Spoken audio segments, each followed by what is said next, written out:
شروع اللہ کا نام لے کر جو بڑا مہربان نہایت رحم والا ہے۔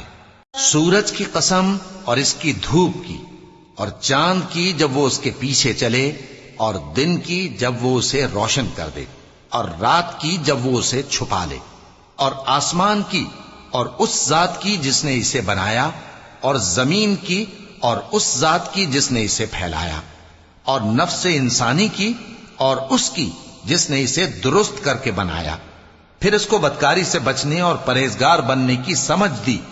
کہ جس نے اپنے نفس کو پاک رکھا وہ مراد کو پہنچا، اور جس نے اسے خاک میں ملایا وہ نامراد رہا۔ قوم سمود نے اپنی سرکشی کے سبب پیغمبر کو جھٹلایا۔